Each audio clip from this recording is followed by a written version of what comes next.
Recording in progress. I'd like to welcome everybody to the rescheduled Public Works Committee meeting for Tuesday, June 9th, 2026. Can we have roll call, please? Alderwoman Tice. Here. Alderwoman Gold is absent. Alderman Meyer. Here. Alderman Lockmiller. Here. Move on to approval of the agenda. Is it any objection to approval by acclamation? Approved by acclamation. Moving on to citizen comment. Anybody in the audience wish to speak for 3 minutes? Anyone online, Octavia? None online. On to reports of committee chairs. All I have is I'd just like to thank committee members and staff for allowing me to reschedule a meeting from Thursday to Tuesday. Thank you very much. Alderwoman Tice? No report. Alderwoman Meyer? Or Alderman Meyer? No report. Move on to department and commission reports. Let's start with Public Works. Dan?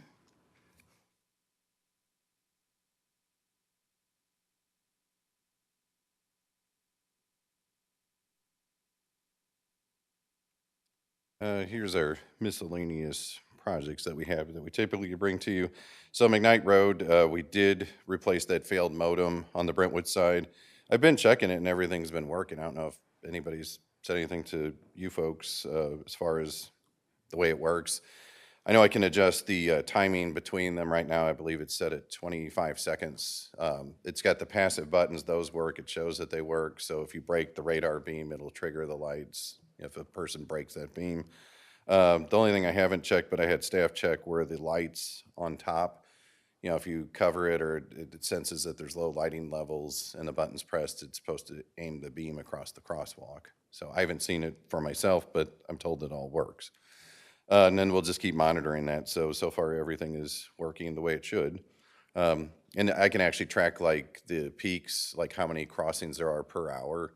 You know, usually I see, because it's good weather, or was good weather at times, like over 100 crossings in an hour. It's usually peaked at like 7 to 8 a.m. I guess people are walking to the park.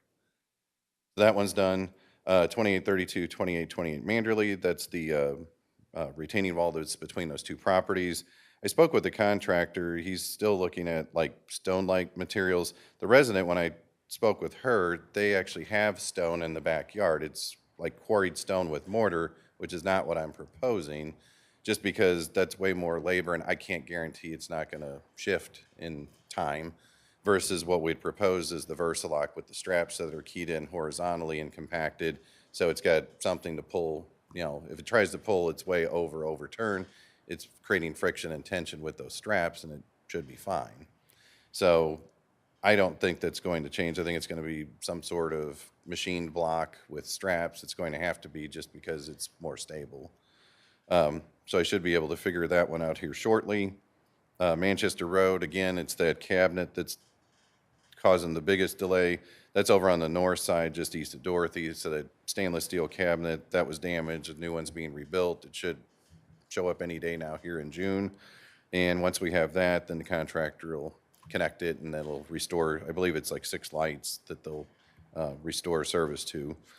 The 4 lights that weren't working over by what used to be Circle K, those are working. So that's got new conduit and wiring. Those are done. And there's 2 more damaged lights. One was near the former, well, actually not former, it's the self-storage building, and then the other's near the Rock Church. Those are here in St. Louis. It's just a matter of the electrician going out and putting them on the pedestal and getting those working. So at least we have the material, and I'm hopeful that those will be done in June as well. Hampton Creek, the MSD sewer relief project, I did get an update from MSD. They're actually pushing it back. Before it was August, September of 26. Now they're saying that I should reach out to them at the end of 26. It's looking like early 27. So I guess that's good news. It's no disruption for us for several more months. The Webster Groves Trunk Sanitary Relief Phase 2. I know Bates is the contractor that's supposed to be doing the work. I don't know a start date. I had reached out to MSD on that. I did not hear back when that start date is, but I know that one they actually have a contractor ready to do the work. There's not that much in Brentwood, but I know that it affects the Arboretum area, like south of the Metro Garage. The temporary parking lot on the north side of Manchester Road. We did grade portions, you know, north and south inlets on that property on the east side. We do need to go back out there hopefully tomorrow. It's dried out enough, but grade back another 8 to 10 feet, remove that gravel, then that'll be green space and then it'll be sodded. Work the slope there. And then we've got a trial area picked out. We're going to apply the spray for the dust control. I think that's probably the better of the two when I really looked at the safety data sheets. The granular one, when you spread it like fertilizer pellets, then you wet it, but then you have to mechanically work it back and forth with a rake, and it forms like a gel, and then you're not supposed to drive on it for like 12 hours. Versus the spray, you dilute it, mix up your concentration, spray it, it dries out, and if it's as hot as it is now, 90-degree weather or so, I would think it'd dry in an hour or so, and it should hold it. They've got some YouTube videos. I'll probably post those next time, but it shows them driving on a gravel road after they put the liquid glue down, and it holds the rock from creating dust clouds. So that we're going to try out. 8837 White, we're actually done with that project. So we removed the sidewalk that was low and that little bit of driveway there, raised that up a good 6 to 7 inches at the low point. And I've been out there a couple times after it's rained, and I do not see water of any significance. There's a little bit that puddles, but nothing like it was, several inches. This, under a heavy rain event, there's very little like you would expect, and it goes away. So I know we've spoken with the property owner. He's pleased with it, and he said if he saw anything, out of the ordinary, he would send us information on it. So I would think no news is good news in that instance. And then we just threw in some pictures of it, before, or actually a during and then an after. We have a before, but I just thought it was kind of neat seeing how much it had changed. And I don't know if you have any questions on these or anything else, Public Works. Nancy? Sorry, but thank you on McKnight. I have not noticed it flashing randomly at times and have not heard complaints about it, which probably means it's working. And then on the 8837 White, I have not spoken to the actual homeowner there, but to the home just to the west where a lot of the sidewalk in front of their home was done. They're very pleased. It does pool a little in the street, but not on the sidewalk. And so it's a great project. So thanks to your team for doing that. Okay, thanks. And last week, we had a tree fall on Salem, and it took out the wiring that you worked over many months to get Ameren to put up for the street lighting. Do we need to report that, or do you think they already I'll know? go ahead and report it. I know they were out there. They took care of the wiring, but took care of it meaning they just Coiled cut it. it so that Davy could remove, or at least cut up a portion of the tree that was blocking the road. Yeah, because it's a line that feeds those three lights, and so now they're. Yeah, because I believe they're in series, like connected at the north end, and they work their way south. So if you break that chain, Cycling. that one won't work. Thanks. Okay, yeah, I know the light number because I've reported it multiple times, so I'll just report it back to them and see what they say. Thank you. Okay, thanks. And move on to reports from Planning and Development Department. Whitney?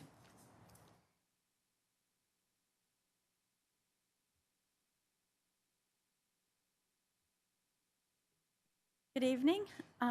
For the month of May, there were 55 new code enforcement cases and 136 inspections. Building permits received were 210 new permits, and there were 978 inspections. The Planning and Zoning Commission is scheduled for tomorrow night, Wednesday, to continue reviewing the townhome development at 8815 Madge. If they make a recommendation that night, which I am anticipating, then it would be at the July 20th meeting at the Board of Aldermen. Business license renewals today. At the end of May, there were 589 active licenses, and 2 were issued that week, and 24 are waiting payments, with 19 renewing. And there's been approximately 59 expired business license that we are continuing to follow up with. Contractor registrations are also due at. I ask a question. Could you explain what you mean by following up so that the committee Well, knows? we're having the inspectors go out to verify that businesses are still open. We have called, we had sent out postcards, we've emails. So the next step is we're going around to check check to make sure they're still open, and those that are, we'll follow up with zoning violation letters. So, contractor registrations, there were 1,684 contractor credentials issued by the end of May, with 2 issued that last week, or 15 issued that last week, and 2 in the renewal process, and 2 awaiting payments. Staff attended the Ladue Quarry Project presentation at the Zoning and Planning Commission. They call it Commission at the Ladue City Hall. Last Wednesday, or not last Wednesday, yeah. Okay, last Wednesday at 4 p.m.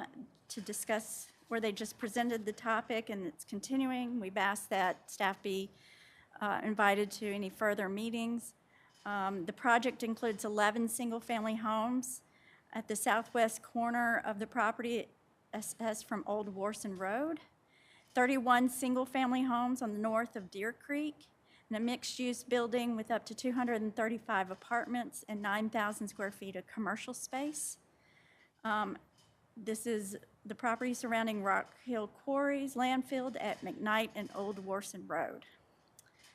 The Architectural Review Board is scheduled for June 18th to review 2 projects. We have the return of 2002 South Brentwood Boulevard for the modification to the exterior building materials, and 70 York Drive. They're doing a 965 square foot room addition that is visible from Middlesex Drive and York Drive.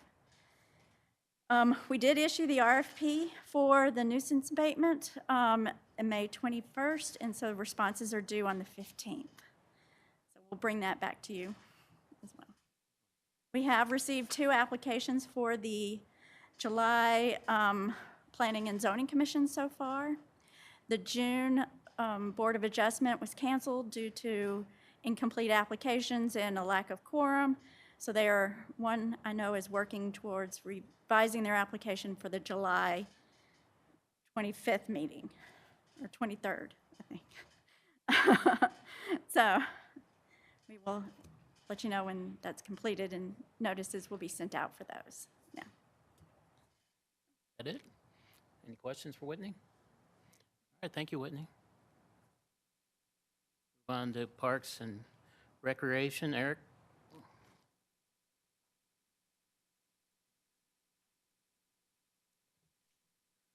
Good evening. Just a couple things tonight. The first is that staff met with the business manager of the Movement Center in Hanley Industrial Court.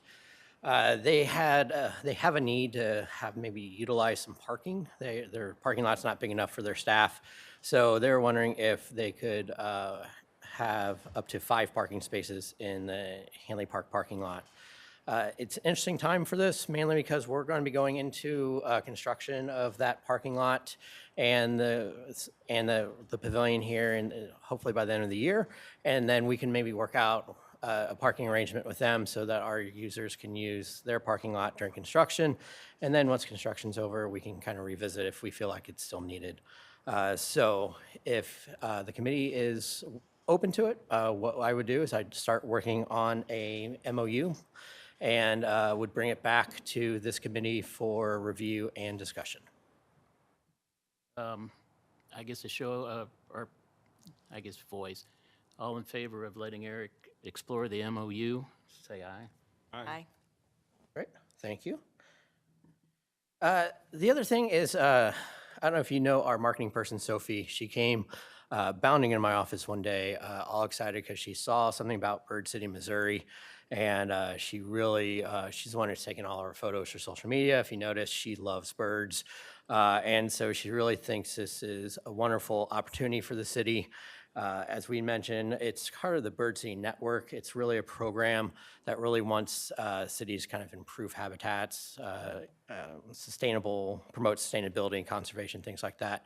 in looking at the application, we've already done most of that, primarily at Brentwood Park and other things we're doing throughout the city, even going back a couple years when we changed the light levels, reduced the kelvins on the light levels. Things like that have already put us in a position where we're probably can get this very easily. It's a free program. It's something that we think would be kind of a nice feather in the cap of the city, pardon the pun. And right now, there's only one Bird City, Missouri in the city of St. Louis, so we're moving forward to try to do that, and we'll be excited when we can get that moving, so. Next is the Brentwood Days theme. We talked last month or the month before about possible themes for Brentwood Days and also talking about what we could do for America's 250th celebration.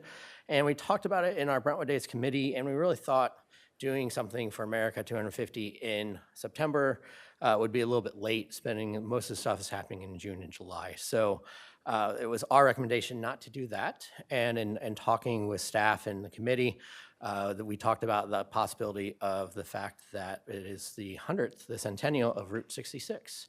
And Route 66 went through the city of Brentwood in 1926 when it first opened, until it rerouted in 1932 and bypassed Brentwood. But interestingly enough, the only surviving landmark from that period is Carl's Drive-In.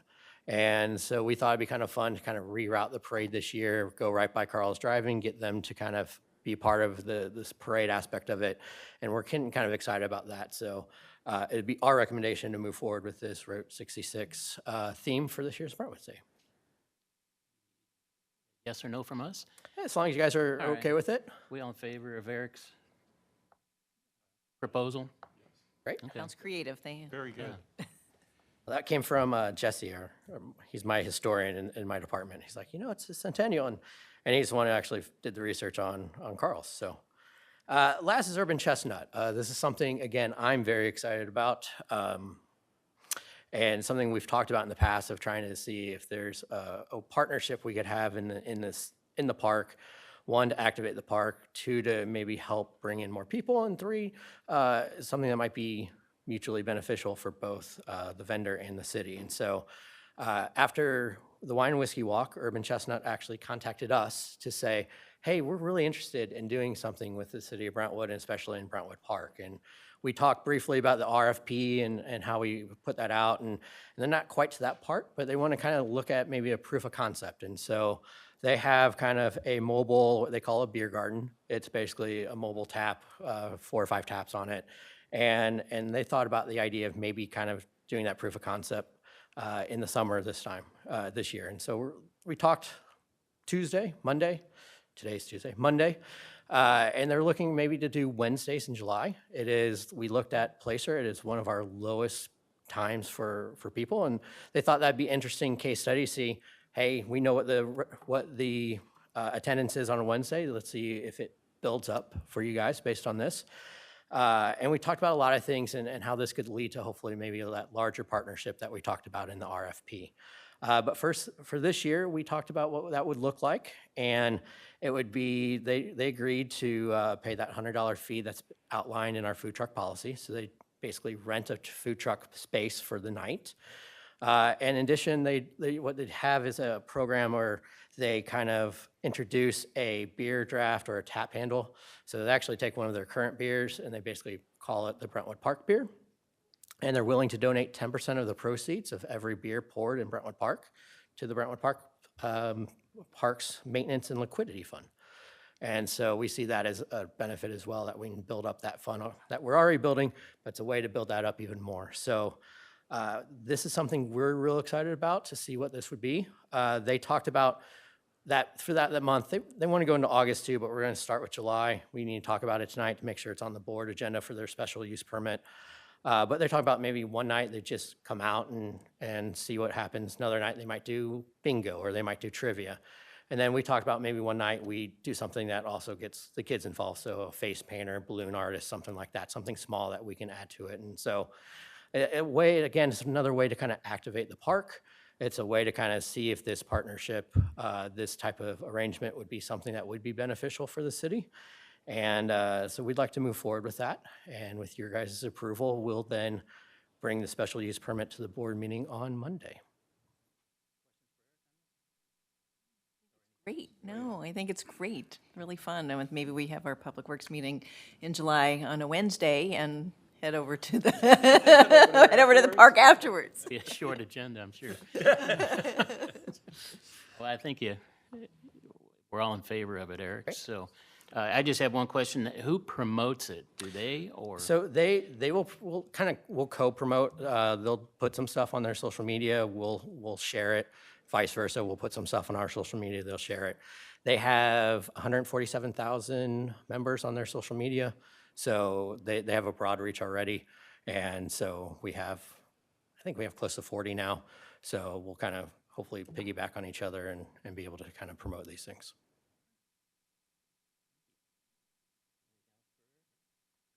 We'll move into sustainability.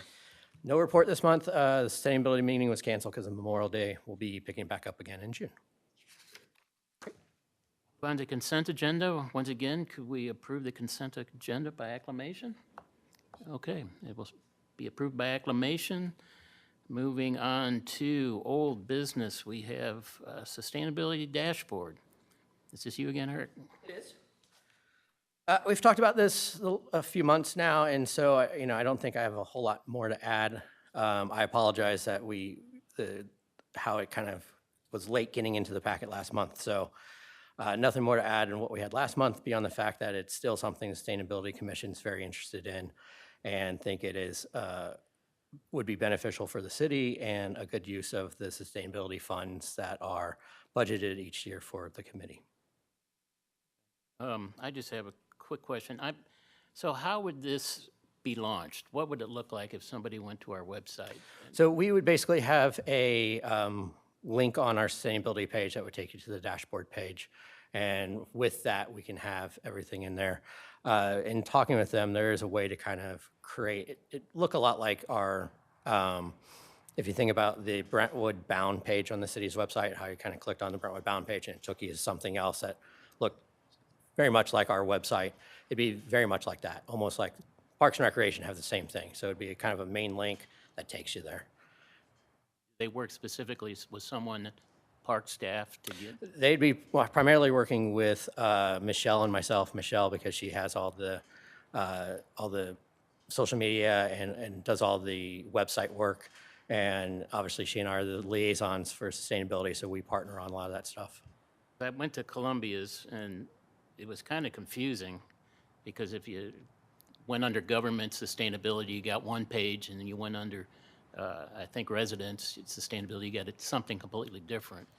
And I can't tell you exactly why Columbia did that, but they basically, KLA has told us that we can make it mirror what our website looks like, and so it'd almost be kind of the fact that where you go, it would take you to that main page.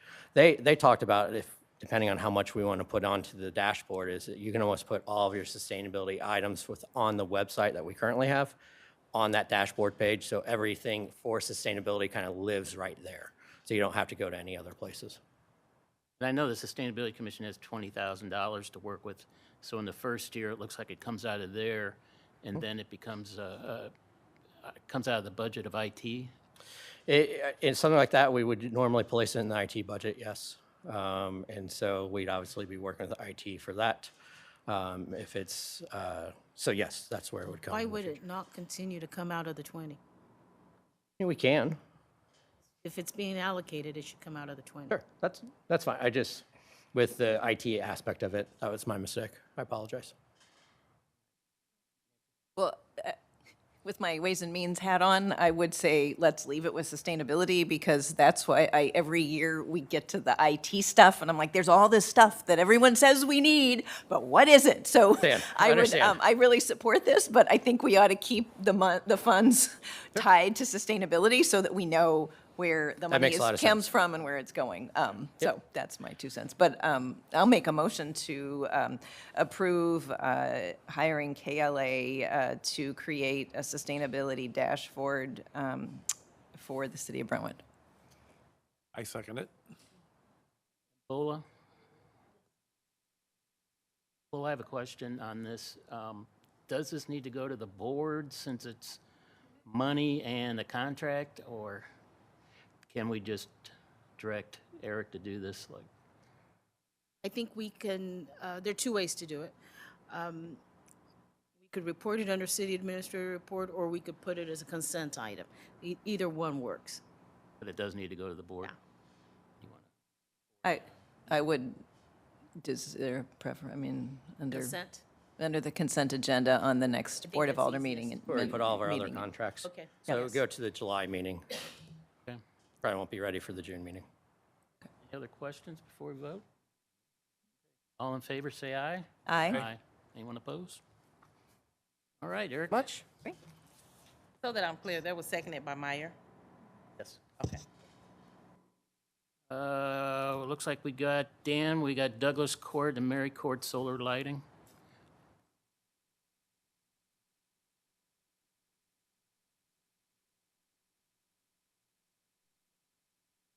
Yeah, this is a carryover from before. I was researching the different types of lights and stuff. The ones that we have right now, First Light Technologies was the one that did like Laverne Court, so that's more of a rectangular box shape that's mounted to a squarish post. The ones in York Village were Fonroche lighting. Those are no longer made. I did confirm that. So they have a collector on the post, so it collects vertically instead of on the top. The ones I had originally submitted that you saw last time and this time around has a squarish collector on top. It's more of a modern look. I did actually find one. I'll have to put together a table just so that I can keep these all straight, but I do have a post top. I didn't include it in here since I just found it in the last day or so. These, I can either get them like a smoked finish, so it kind of diffuses the light, or you can do clear panels, or you can do a combination of one side with diffused and the other clear. If you're worried about light scattering around, these do actually meet the criteria that we require for lights, so I can get them in 2700K for the color temperature. You can do 3000, you can do 4000, but definitely 2700. What I don't know, which I couldn't figure out from just doing the research, was the post looks like it's only a 3-inch steel post, so it's fairly slender. It doesn't require a whole lot of post to support the weight of the post top. The post top's only 9 kilos, which is roughly 20 pounds. But they are painted. You can get them in black, you can get them in bronze finish. I just thought these look more like what you were looking for. And if the post is only a 3-inch and it grabs on there, then I can cut that in about the length of what we would usually supply, which is probably 10 or 12 feet. So I'll reach out to the salespeople to see how much these are, and I can put it together and either bring it back or put in a weekly report or both. But I did find something that has hope that it would kind of match what we were talking about at the last meeting. I don't know why they discontinued it, but Fonroe said they don't do that anymore. They do the modern one, and I said, well, that's not what I need. I need something more like this. This is a different company, so I mean, we might just buy one to try it out, and if it works, great. We could continue forward and put the other one in, or, you know, if they don't work out, we could put them somewhere on city property. I'm sure that they would do just fine, you know, by a building. What I don't know is, like, the lumens in that is great, but what I don't know is what you really see when you're looking at it from the street. How well does it light? It does have profiles like the other lights, so it'll show if it's more circular, if it's more oblong. So I know you can pick different lighting patterns depending on what the street's like. So I would probably, since Alderwoman Goat isn't here and it's her ward, like to continue this at our next meeting with the information you just found. I think I really appreciate the deep dive you've taken in trying to find one of these things. it's weird, like everybody's is more modern. One of them looked like a golf putter, so it was like turned over and the light was underneath. I'm like, I don't think that's gonna work. But it was black, it was like similar to this, but the top's completely different. Yeah, let's carry it over for the next meeting and put that information together, and we'll do it in Okay. July. I will bring it back. Thanks, Dan. Yep. Move on to new business. Looks like we've got an RFQ for professional design. Is that you, Eric, or Dan? Oh, you. We did it together, so I did most of it, but it was a team effort. So we received 11 proposals, as it states here in the memo, on May 14th. We had 4 people scoring them, including myself and Eric and 2 others. We reduced that group of 11 down to 3, and we brought those 3 in, which would be H Design Group, Arch Images, and Chiodini for interviews. We did the interviews on May 27th, so just recently, and of those 3, we narrowed it down to 2. Of the 2, it was H Design Group and Chiodini, and we did a comparison table between the 2 of these to see how they fared. So that's in the memo. What it boiled down to was H Design provided more complete examples of what they did recently and in the past as far as public works facilities. They did have complete references, including the costs. For some reason, the Chiodini, if you look at it, I know it was attached, but the Chiodini one was missing the construction costs for 2 projects. They listed 6, but of the 6, 4 of them, there's no references. I did track down Berkeley, that was provided, and they gave good recommendation for Chiodini, so that was good. I did talk to Kirkwood, even though it was left blank, I knew the person over there. They said that the study they did with Chiodini, they liked, but then when they pushed forward into design and construction, they actually switched horses and went with Arch Images. So the Kirkwood facility will be completed sometime here in 2026, but it's with a different firm. Chiodini, had really good qualifications. They did the report for us, if you recall, through Navigate. They are based in Brentwood. They have Horner Schifrin as their new additional partner on their design team. But when we came down to the key rationale that I listed here, H Design had more relevant and recent public works experience, stronger, more complete references. They do have really good feedback from their municipal clients that I did check, and just a more detailed explanation on their program, their planning. They would do design charrettes for a 2 or 3 day process to really drill down and figure out how equipment fits in the building, future growth, things of that nature. So, the recommendation that we had as a group was that H Design would be selected for professional design services for the maintenance facility. Don't know if there's any questions. The recommendation to forward onto the full board, selecting H Design Group for the professional design services. I make that motion. I'll second the motion. All in favor, say aye. Aye. Anyone oppose? Dan, Okay. move on to Litzinger Paving and Striping.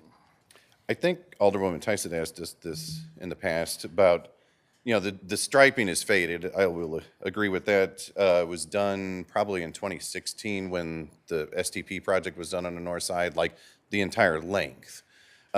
We've done a few spot areas. Typically, we just do the crosswalks and the stop bars, but the longitudinal lines, the ones that run parallel, the center line and the outer shoulder ones, we don't have equipment that can do that great a distance. We did reach out to McConnell since we used them, and they are part of a consortium. So they gave us a price broken down by the 3 different jurisdictions. So most of it is under Brentwood. As you go closer to Brentwood Boulevard, it switches over to county ownership, like the turn arrows and stuff like that. And then we've got Rock Hill, where you get to Bremerton, and from Bremerton to McKnight, the southern portion is theirs, the northern half is ours. So that's the convoluted part there. Our total would be $5,450, and that would take it from McKnight all the way to Brentwood Boulevard, just our portion. The county, we reached out to them, they said that they would just do it themselves. So in a few weeks, they'll paint their end by Brentwood Boulevard, so that'll be brightened up. Rock Hill, we reached out to them, we have not heard back from them. What I'd like, if they agreed to, was, we could do it and they would just reimburse the $2,010. If they don't agree, then I guess we just do our portion. It'll look a little, I don't know what the proper terminology would be, but it won't look fantastic as you go Brentwood to McKnight, because we would only do one yellow bar the whole distance. Theirs on the other half would be the faded one, and then their white shoulder would be whatever it is. So it'll, there could be complaints because, well, why did you not do the whole thing? I would prefer that they just piggyback on to our contract and just do it, but if they don't, I don't think we want to spend our money to do their piece. My recommendation would be we definitely do ours. If they agree to do theirs with ours, there could be cost savings. Otherwise, they just gonna have to do it themselves. This has been a repeated complaint, well, complaint's a strong word from this particular resident, but she's brought it up to me for several years now, so, and as soon as she said it, I started looking, I'm like, oh, this really looks Crazy. terrible, you can barely see the yellow line, it is, so, I do think we should move forward, and hopefully we can convince Rock Hill to participate as well. I don't see, can you, road requirements, can you do just one yellow line when it needs to be a double? I mean, I was gonna say, the paint folks can do one, because that's what we did with McKnight when it was resurfaced. They were able to save the side that was Ledoux's of the double yellow, and they left that and they did a perfect seam, and then, wait a week or so for it to dry. Then they did the bright yellow. I know Ledoux, actually, we partner together, so whenever that road gets striped, they tell me typically what it costs, and we just reimburse them. It's just a simple agreement. Yeah, I'm hoping this is the same. It's like if you wanted to, you could do just the yellow. Maybe that's half that. Maybe it's 1,000, but I don't really want to spend $1,000 of Brentwood money to do somebody else. Yeah. it's all done at one time, right? Yeah, because your other option would be is you could truncate it at Bremerton, just do within our city limits, and then both of them, and then going from Bremerton west, nothing would be done for the double yellow to make it consistent. Is this a priority that it be done this fiscal year? Because we're dealing with the city that probably may not have the means to, all of a sudden this ranks as priority unless they're public safety, a compelling public safety reason that makes them rethink it and make it a priority. So I think it's good to ask City of Rock Hill to see if they could participate and what the cost would be, and that possibly Dan would oversee it so that all they need to do is contribute. But if they could wait till, give them more than one option for your consideration. Well, and then I guess, I think you sort of said, like, maybe just ask if you could just see from the contractor if it would be about half that to just do the yellow line, because maybe the white line on the Rock Hill side, that's less important to do, but to have half a yellow line from Bremerton to McKnight just doesn't seem to make sense, but maybe if it is only $1,000, then that might be more agreeable to Rock Hill either this fiscal year or next. Yeah, I'll ask him. I'll have him subdivide that. It's like, what's the white, what's the yellow for just that segment, and then maybe it is more palatable to do just 1,000 or whatever it is. And do we have time until, say, the July meeting to, Oh, we do. Yeah, there's no rush, because he said that, the weather's perfect for doing this. We've got still several more months to get this done, and it won't take them long. It'll just be like, the state and the county, the way they paint it's with a truck, and it makes the paint perfectly, the correct width, and adds their little reflectorized beads. well, and the bid will still be good but in 30 days? We'll call and see if it needs to be refreshed, but I can't see it varying a huge amount. It's through a consortium, so I mean, the price is Well, I usually think, locked like in. Nancy said, giving Rock Hill the option of Mhm. this level or this level, maybe they'll go with the lower level and we can just get it done. Because we would do the county's portion too, and they're pretty open to just paying bills when they get them. The county's just gonna do theirs at their cost, so the 660 goes away that was in the breakdown. They have their own crews. They just said, we'll just take care of it. Like, just don't worry about ours, just do yours. So that made it easy. So really, it's just coordination with Rock Hill. If they can do a portion, great. If they say no, then we need to figure out where to create a, I'll do that and maybe take it up in July. okay, All right, then. do it. All right, that's it for new business. We'll move into citizen comment. There's nobody here. Anybody online? All right, without any other business, we'll adjourn. Thank you, guys. You.